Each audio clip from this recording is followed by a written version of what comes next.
जैसा कि आपने देखा कि खालिद अनवर मियां का कल जो बयान विधान परिषद में उसने कहा है, बहुत अफसोस होता है।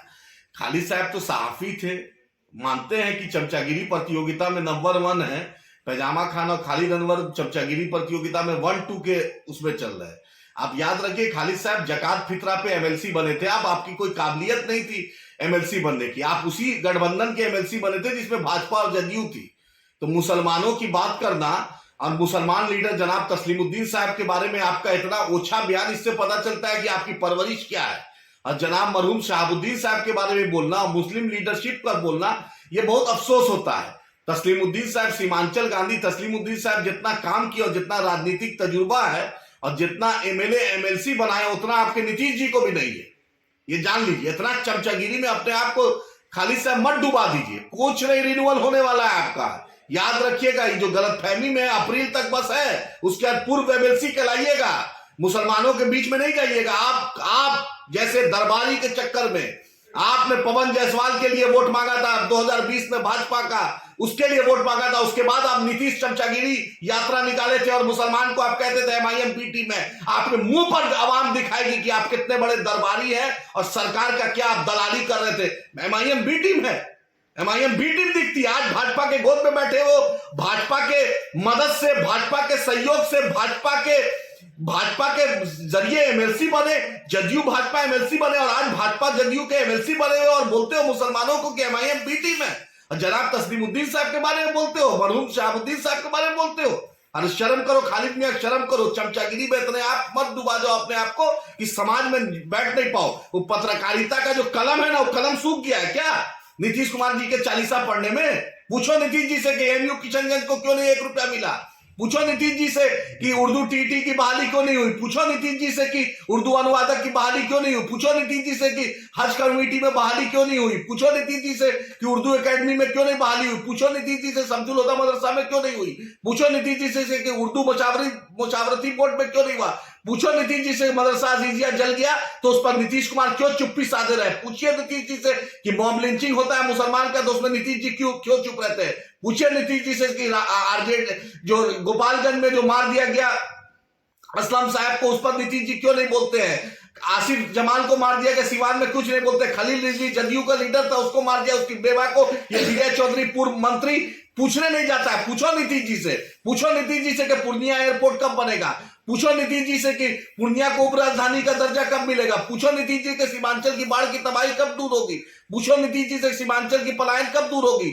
सीमांचल के गांधी तस्लीमुद्दीन साहब पर बोलना, ये पता चलता है। अरे सूरज पे थूक फेंकने से अपने मुंह पर थूक पड़ेगा खालिद अनवर। बच्चा हो बच्चा। अफसोस होता है कि ऐसा कि जिस आदमी को इज्जत समझते थे नीतीश कुमार के चमचागिरी में अपने आप को, अपने समाज को, अपने लोग को ये आदमी नीचा दिखाने का काम कर, कहीं रहने के लायक नहीं हो। फिर से दिल्ली चले जाओगे आप, वहीं पर जाकर पत्रकारिता करना, दरबारी करना, वहीं पर कसीदा पढ़ना। जैसे दूसरे पत्रकार मोदी चालीसा पढ़ रहे हैं, उसी तरह नीतीश चालीसा पढ़ना। ना लोकसभा का टिकट मिलेगा, ना एमएलसी मिलेगा। और बतला दे रहे हैं कि अगर मरहूम तस्लीमुद्दीन साहब के बारे में बोले, वो सीमांचल के गांधी थे और सीमांचल का उनका सिर्फ राजद, जदयू, भाजपा, लोजपा, कांग्रेस, सीपीआई से, एमआईएम से रिश्ता नहीं। वो सीमांचल का बेटा, सीमांचल का लाल और सीमांचल से उनका रिश्ता था। दोबारा ये मत बोलिएगा, जुबान पे लगाम दीजिए, नहीं तो सीमांचल की जनता आपके जुबान पे लगाम लगाना जानती है। आप अपना दिन मत भूलिए।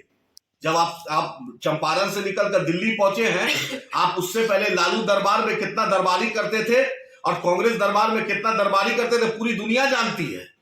राहुल गांधी का प्रोग्राम होता था तो दिल्ली से पहुंचे रहते थे मैनेजमेंट के लिए। मुजफ्फरपुर और छपरा और सीवान 2010 का चुनाव पूरी दुनिया जानती है। और तस्लीमुद्दीन साहब, शहाबुद्दीन साहब, फातमी साहब बारे में पूछो ना नीतीश जी से कि एक मुसलमान एमएलए एमपी लगातार 2005 से बना पाए।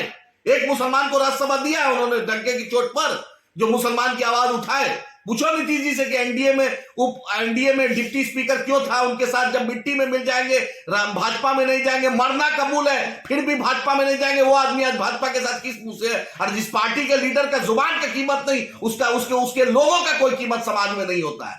किस मुंह से आप बोलते हैं खालिद मियां? सीमांचल में जाते थे, पूछे हाफिज साद साहब के घर गए, 1 रुपया दिए, उसको नौकरी दिलवाए। गुड़गांव में हाफिज साद साहब को मारा गया है। शर्म है आवाम के बीच जाने की औकात? पूछो जाकर उस जो आरपीएफ वाला पुलिस वाला मार दिया जो बिस्पी के उस नौजवान को, है नीतीश सरकार में हिम्मत की वहां पर उसको मदद करे, नौकरी दिलवाए। पूछो उससे, उस बेवा से जिसको समस्तीपुर में मारा गया, उसके घर वाले को, उसको देने की औकात है? मॉब लिंचिंग जो हुआ वहां गया में है हिम्मत उसको कुछ करने का? अरे एक मुद्दा पे तो आज तक कुछ बोले नहीं हो। नीतीश कुमार को खुश करने के लिए किसी भी हद तक आप चले गए। अरे कम से कम चमचागिरी इतना भी मत कीजिए कि समाज में आदमी जी नहीं पाए। और आपका कोई कैरेक्टर मोरल नहीं है, सब आपके बारे में जानता है। बस औकात है तो मुखिया का, समिति का चुनाव जीत के दिखाओ, तब समझेंगे आवाम के बीच क्या तुम्हारी क्षमता है। और नीतीश कुमार जी के बैसाखी पे, लालू जी के बैसाखी पे, एमआईएम के बैसाखी पे, कांग्रेस के बैसाखी पे तो कोई भी चला देता है। बतलाओ ना मुसलमानों के लिए आपने क्या किया? 6 साल कार्यकाल हो गया। अरे वली रहमानी साहब का सदका है, मुसलमानों का वो दीन बचाओ देश बचाओ तहरीक का सदका है जो एमएलसी बन गए। तुम्हारे में कोई काबिलियत नहीं था एमएलसी बनने की, कोई सलाहियत नहीं है, सिर्फ चमचागिरी कर सकते हो अखबार में। वो अखबार में भी सरकार से सिर्फ विज्ञापन ले सकते हो, उसमें भी क्षमता तुम्हारी नहीं है कि अपनी, तुम्हारे अखबार की भी सलाहियत नहीं है कि पूरे हिंदुस्तान में चले जाए। वो नीतीश जी को दिखाने के लिए और ज्ञापन देने के लिए ठीक है, विज्ञापन पैसा कमाने के लिए, लेकिन मुसलमानों की आवाज मुंह से नहीं निकलती है। हिम्मत चैलेंज करते हैं कि बतलाए नीतीश कुमार की सरकार में माइनॉरिटी का बजट कितना है, बतलाए कि हज कमेटी, आज वक्फ बोर्ड को कॉन्स्टिट्यूशनल स्टेटस नहीं मिला, राजमंत्री का दर्जा इरशादुल्लाह मियां चमचागिरी करता है नीतीश कुमार का, लेकिन हिम्मत नहीं है कि राजमंत्री का दर्जा मिले। वही किशोर कुणाल जो है न्यास बोर्ड के अध्यक्ष, उनको राजमंत्री का दर्जा मिला हुआ है। शर्म है जो मुसलमान लीडरशिप पे बोलने की। अरे हम लोग डग गए कि चोट पे मुसलमान की बात करते हैं। डरते हैं तो अपने अल्लाह से डरते हैं, झुकते हैं तो अल्लाह के आगे। आप लोग इतना नहीं नीतीश कुमार के सामने चालीसा पढ़ते हैं, दरबारी करते हैं। अभी भी शर्म करो, माफी मांगो बिहार के लोगों से, मुसलमानों से माफी मांगो कि चमचागिरी बहुत ज्यादा हो गई थी। जिस तरह से सिकटा का तुम्हारा फिरोज मंत्री माफी मांगा था, उसी तरह आप भी माफी मांगो, तब समाज आपको कबूल करेगा। इतनी भी चमचागिरी मत करो। आपके बारे में पोस्टमार्टम करने लगेंगे तो अच्छे से हम पोस्टमार्टम करना जानते हैं।